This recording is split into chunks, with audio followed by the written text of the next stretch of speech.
नमस्कार दोस्तों, मैं अंकुर उपाध्याय स्वागत करता हूं आप सभी का आपके अपने YouTube channel share market analysis में। बाजार एग्जैक्टली वही करता हुआ दिख रहा है जिसकी उम्मीद थी। A to Z आप सभी के साथ जो चीजें शेयर करी एग्जैक्टली मार्केट ने हूबहू वही किया है। बहुत रेयर केसेस में ऐसा होता है कि आप सही समय पे बाइंग की सजेशन देते हो, सही समय पे सेलिंग की सजेशन देते हो, क्योंकि मार्केट इज सुप्रीम, मार्केट सबसे टॉप पे है, वो कभी भी किसी को भी गलत ठहरा देता है। लेकिन कभी कभार ऐसा होता है जो आप बोल रहे हो वही सच होता है। हमारे एक कहावत भी है कि दिन के दौरान एक बार सरस्वती जी मुंह में आती हैं तो जो बोलते हैं वही सच हो जाता है। बट एक्चुअली में मैंने आप सभी के साथ लगभग इस पूरे वीकेंड मार्केट को लेकर, एक्सपायरी को लेकर बात करी है। कल मैंने जब मार्केट गैप अप खुला था 22,750, तो आपसे कहा था ये सही समय नहीं है खरीदने का। 22,800 के ऊपर मैं इस एक्सपायरी पे जाता हुआ नहीं देख रहा हूं। मेरी उम्मीद ये थी कि एक्सपायरी पे 22,750 या 800 की तरफ मार्केट आएगा, बट ये एक दिन पहले आ गया। यहाँ फ्रेश बाइंग नहीं करनी है, फ्रेश बाइंग का सही लेवल नीचे की तरफ ही होगा। और मेरा मानना ये भी है कि एक्सपायरी पे 22,800 नहीं निकलेगा, ये मैंने कहा था। बाजार कल ही सेकंड हाफ में टूटा और 690 पे ट्रेड कर रहा था। 130 पे वीडियो बनाई, तब आपसे कहा था कि ये लेने का मौका है। पहला इंस्टॉलमेंट आप एक्सपायरी के लिहाज से डालो, केवल एक ट्रेडिंग डे के लिए 640 पे, दूसरा 600 पे डालना। 550 का एसएल टारगेट दोबारा 700 740 के बनेंगे आपके लिए, और positional 775 positional in the mean आज 3 सवा 3 तक, क्योंकि एक्सपायरी तक का व्यू था। आप देख लीजिए 750 खड़ा है। 640 पे जो लो आया कल वही लो रहा, उसके बाद कुछ नीचे नहीं गया, रिबाउंड आया। आज मॉर्निंग की पहली वीडियो में भी कहा था कि मार्केट में कुछ भी नहीं है, नीचे की तरफ मेरे को नहीं लगता डाउन साइड है, आता है लीजिए।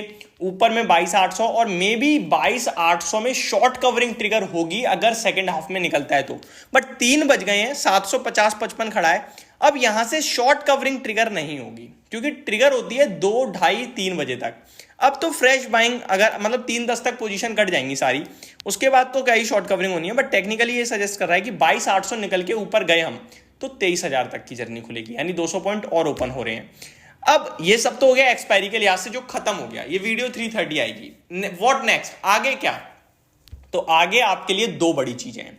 पहली बड़ी चीज तो ये कि शाम को अमेरिका का इन्फ्लेशन डेटा आएगा, बहुत इंपॉर्टेंट है, क्योंकि जॉब्स डेटा कुछ और कहता है आपका, जीडीपी ग्रोथ कुछ और कहती है, फेड चेयरमैन जेरोम पॉवेल साहब कुछ और कहते हैं, और उनके ही कमेटी के सदस्य कुछ और कहते हैं।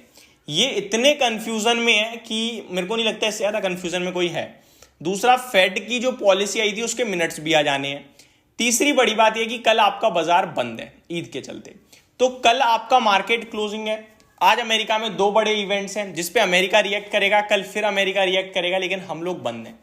परसों रिएक्शन देंगे, तो 2 बड़े इवेंट पे रिएक्शन आएगा, प्लस परसों हमारा खुद का इन्फ्लेशन डेटा आएगा, तो एक अपना अलग ट्रिगर होगा।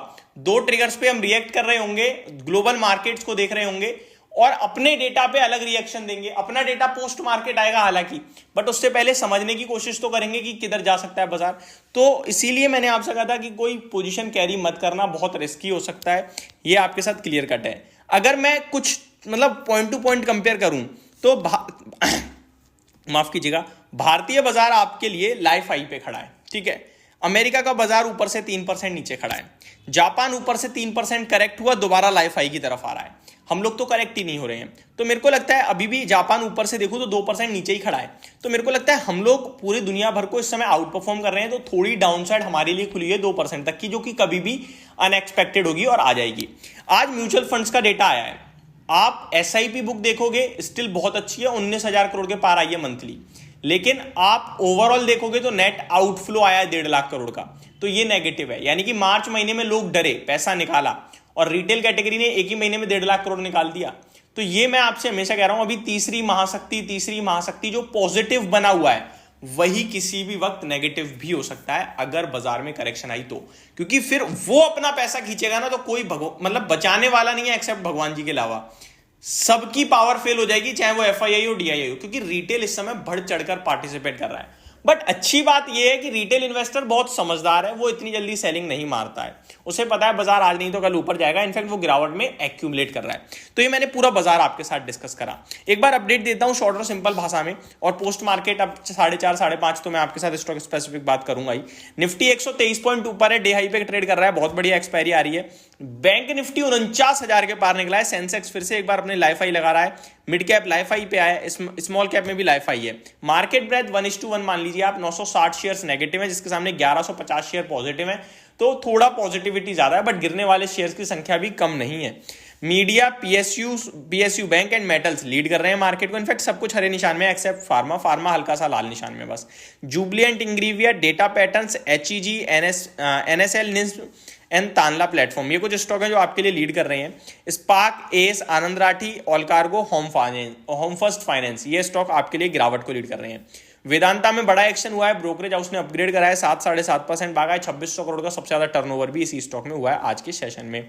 34 शेयर्स निफ्टी से पॉजिटिव ट्रेड करते हुए दिखे, जिसको लीड करा है कोल इंडिया एंड बीपीसीएल ने, और 16 शेयर्स नेगेटिव हुए हैं जिसमें एचडीएफसी लाइफ इंश्योरेंस लीड कर रहा है गिरावट को, सिप्ला, डिवीज लैब फॉलो कर रहे हैं उसे। तो ये मार्केट का शॉर्ट एंड सिंपल अपडेट था, होप आपको सारी चीजें समझ में आई होंगी। Thank you so much for watching this video, have a great day guys.